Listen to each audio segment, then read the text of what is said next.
Hello student, class 12th के biology chapter first में आप सबका फिर से स्वागत है। आज हम लोग क्लास 12th के बायोलॉजी का पहला चैप्टर पुष्पी पादपों में लैंगिक प्रजनन यानी sexual reproduction in flowering plant का शेष भाग देखने वाले हैं। यह जो है इस आगामी एग्जाम के लिए काफी इंपॉर्टेंट है।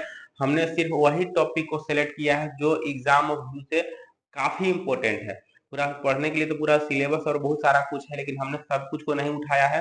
सिर्फ आपके एग्जाम के व्यू से बस आप एक वीडियो देखें और वहां से आपका हर एक वीडियो से एक क्वेश्चन दो क्वेश्चन टैली करें, तो सारा का सारा क्वेश्चन इंपॉर्टेंट है। बस हम सिर्फ इंपॉर्टेंट क्वेश्चन का ही सिलेक्शन मैंने किया है इस बार, ठीक है।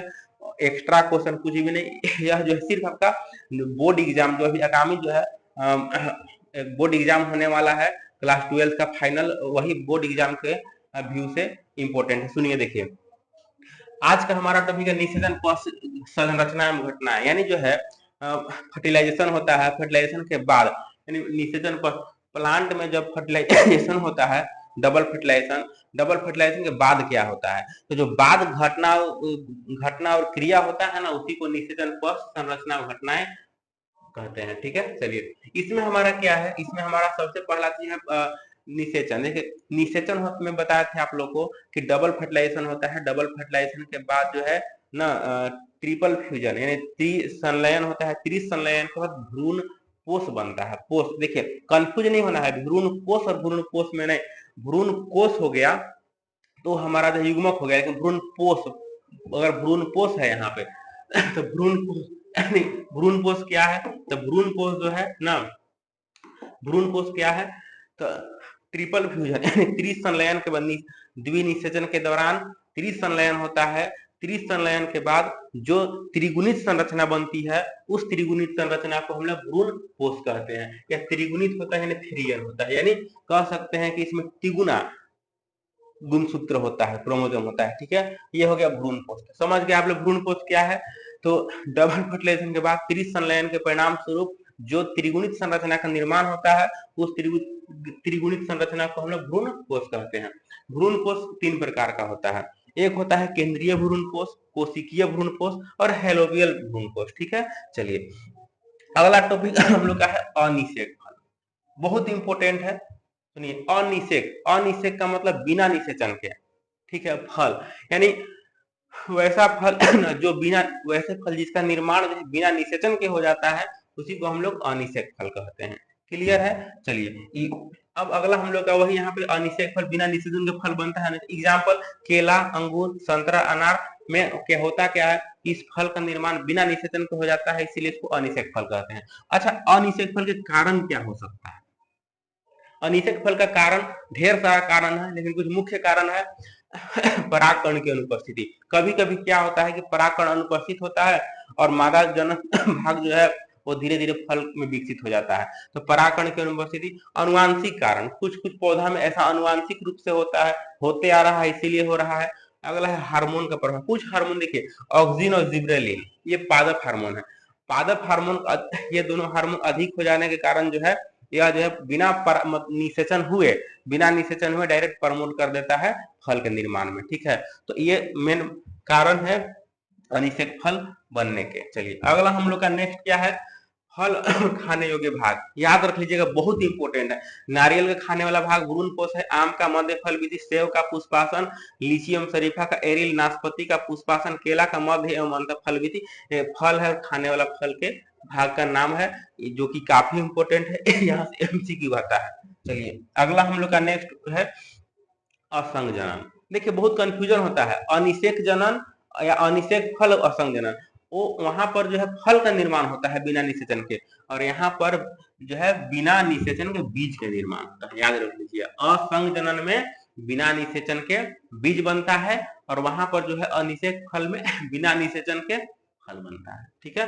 तो असंग जनन क्या है, बोलना इस तरह से है कि जब बिना निषेचन के, जब पौधों में ना बिना निषेचन के जब बीज बन जाता है, इसी घटना को असंग जनन कहते हैं। सिंपल सा, देखिए रटना कुछ नहीं है, बस आप कॉन्सेप्ट को समझिए और तुरंत याद रख लीजिए, ठीक है। बिना निषेचन के जब बीज बनेगा तो असंग जनन। अब इसका क्या कारण हो सकता है, कारण युग्मकों के संलयन में के बिना ही नई संतति। कभी कभी होता है कि बिना युग्मक, नर युग्मक मादा युग्मक मिलवे नहीं किया, लेकिन बिना मिलने जो है क्या हुआ कि उसका जो मादा जनन तंत्र जो है विकसित हो गया, बीज बना दिया, यानी युग्मकों के संलयन के बिना ही नई संतति का विकास। बीजांडकाय कोशिका बीजांडकाय कोशिका बीज का कभी कभी बीजांडकाय जो है बीजे का निर्माण कर देता है उस कंडीशन में। कभी कभी किसी कारण अर्धसूत्री विभाजन नहीं हो पाता है, कभी कभी किसी कारणवश अर्धसूत्री विभाजन नहीं हो पाया और जो है सीधे बीज बन गया, ये इसका मेन कारण है। अगला हम लोग का है बहुभ्रूणता। नाम से ही क्लियर है, बहु मतलब बहुत और भ्रूणता मतलब भ्रूण, यानी जो है कभी कभी क्या होता है कि अंडाशय में एक से अधिक भ्रूण बन जाता है, इसी घटना को बहुभ्रूणता कहते हैं। बहुभ्रूणता को ना बहुभ्रूणता के कारण क्या हो सकता है, बीजांड में एक से अधिक भ्रूण कोष में एक से अधिक अंड कोशिका और सहायक कोशिका भी भ्रूण का निर्माण कर देता है, इस कंडीशन में जो है बहुभ्रूणता होता है। अगला हम लोग का है बीज।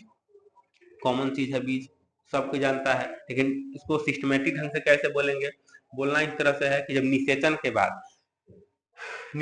के बाद जो है बीजांड, निषेचन के बाद जो बीजांड यानी जो है हम लोग ओव्यूल से बनने वाली संरचना को बीज कहेंगे और ओवरी से बनने वाली संरचना को फ्रूट कहेंगे, फल कहेंगे। तो याद रखना है निषेचन के बाद, ये देखिए दो टर्म है, क्वेश्चन पूछता है एमसीक्यू में कि बीज का निर्माण किससे होता है, तो बीजांड ओव्यूल से। फल का निर्माण किससे होता है, अंडा से, ओवरी से, ठीक है, याद रख लेना है। तो निषेचन के बाद ना बीजांड से विकसित होने वाली संरचना को बीज कहते हैं। बीज दो प्रकार का होता है, एक गैर एल्बुमिनस, एक एल्बुमिनस। ये देखिए बहुत इंपॉर्टेंट है, वीवीआई है। गैर एल्बुमिनस क्या होता है और एल्बुमिनस देखिएगा, अब खुद सोचिए, मटर, चना, अरहर सेम है, गेहूं, मक्का, सूर्यमुखी, यानी कुछ बीज ऐसा होता है ना, देखिए इतना तो पता है, तो बीज है, बीज में भ्रूण कोष होगा। तो जब बीज में जो भ्रूण कोष है, बीज का भ्रूण कोष जो है बीज के निर्माण के दौरान ही खा पी करके खत्म। ठीक है, भ्रूण कोष का मतलब होता है पोषण। भ्रूण कोष होता है बीज का पोषण होता है, जो कि बीज को लंबे समय तक जीवित रहने के लिए मदद करता है। तो बीज में उपस्थित जो है जो भ्रूण कोष है, अगर बीज के द्वारा खा पी के खत्म कर लिया जाता है तो उसी को हम लोग गैर एल्बुमिनस बीज कहते हैं। लेकिन कुछ बीज में क्या होता है कि वह भ्रूण कोष जो है एक लंबे समय तक बने रहता है, उसी को हम लोग एल्बुमिनस, यानी कह सकते हैं कि वैसा बीज जिसमें भ्रूण कोष जो है बीज के निर्माण के दौरान ही भ्रूण कोष जो है मतलब खा पी के खत्म कर दिया जाता है, यानी प्रयोग कर लिया जाता है ना, उसी को हम लोग गैर एल्बुमिनस। मटर, चना, अरहर सेम हो गया। लेकिन कुछ बीज में क्या है जिसमें जो है भ्रूण कोष एक लंबे समय तक बने रहते हैं, ठीक है, उपस्थित होते हैं बीज निर्माण के बाद भी, उसको एल्बुमिनस सीड कहते हैं। गेहूं, मक्का, सूर्यमुखी, ठीक है। जितना तेलहन चीज हो गया ना, तेलहन, सरसों हो गया, सूर्यमुखी हो गया, तीसी हो गया, तिल हो गया, ये सब इसमें आता है। और ये हमारा चना, मटर, अरहर सेम, ये सब हमारा इसमें, ये गैर एल्बुमिनस। चलिए अगला हम लोग का नेक्स्ट है फल। पता ही है फल क्या है, अभी तुरंत बताए कि अंडाशय से विकसित होने वाले भाग को फल कहते हैं। आम है, बाह्य फलविति, मध्य फलविति, अंत फलविति, ये हम लोग का जो है। चलिए पूरा इसी के साथ हमारा पूरा कंप्लीट हुआ। इस छोटा छोटा वीडियो से आप जो है अपना पूरा तैयारी कर सकते हैं। चलिए धन्यवाद।